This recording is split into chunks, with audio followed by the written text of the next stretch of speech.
Bonjour, je suis Dr Nathalie Campeau et je suis heureuse de vous faire part de ce message en l'honneur de la Journée de la Femme 2023.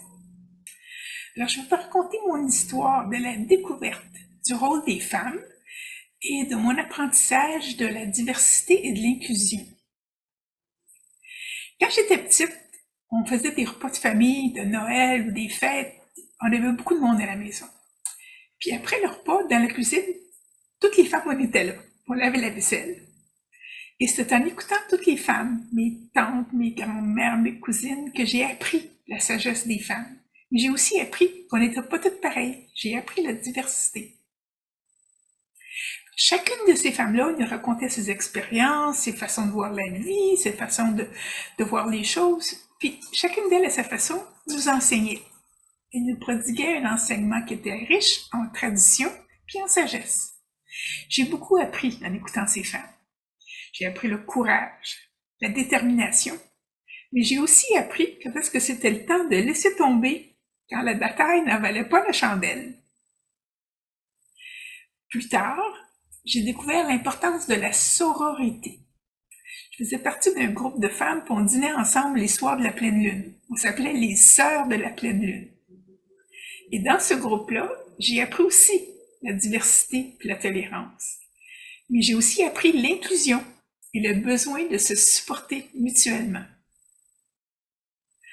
Plus tard, comme médecin, j'ai compris la nécessité d'accepter le rythme d'évolution de chacune des femmes. J'ai appris ça quand mes patientes qui étaient des femmes battues, ils retournaient vivre avec leur mari abuseur. Puis je me disais, elles sont pas prêtes, elles sont pas rendues encore. Plus tard, quand j'ai fondé le mouvement des dépendants affectifs anonymes, j'ai aussi appris à accepter les différentes formes d'expression de chacune des femmes, puis de respecter leur vitesse de cheminement. Alors, riche de toutes ces expériences, je constate maintenant qui nous sommes les femmes. Nous sommes fortes, sans être des guerrières. Nous savons nous tenir debout, sans être agressives. Nous sommes courageuses, sans pour autant nous abandonner nous-mêmes en chemin. Nous sommes résilientes, mais persistantes dans notre quête de justice et d'égalité.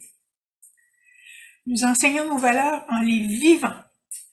Puis, on élève nos fils à devenir des partenaires qui nous respectent parce que nous nous respectons nous-mêmes et que ça se sent. Nous ne tolérons pas les abus, nous les dénonçons sur la place publique et nous demandons réparation. Nous ne sommes plus des victimes parce que nous connaissons notre force et que nous ne laissons plus personne nous intimider ou nous maltraiter. Nous ne sommes plus non plus des sauveuses, parce que nous savons que l'amour de soi et le respect de nous-mêmes sont le meilleur enseignement si on veut aider nos frères et sœurs. On les convertit un cœur à la fois en le vivant nous-mêmes. Parfois, nous baissons les bras. Parfois, nous les ouvrons. Mais toujours, nous ouvrons le cœur, parce que nous sommes l'incarnation de l'amour qui rayonne à partir de nos cœurs de femmes. Nous sommes aimantes par nature. Nous sommes aimantes par destin, aimantes par mission. Enfin, nous les femmes, nous avons le cœur à la bonne place. Et c'est ainsi que nous participons à l'évolution de l'humanité en rayonnant une sérénité souriante, une paix du cœur dont rêvent tous les humains. Alors je vous souhaite une bonne journée de la femme à tous et à toutes.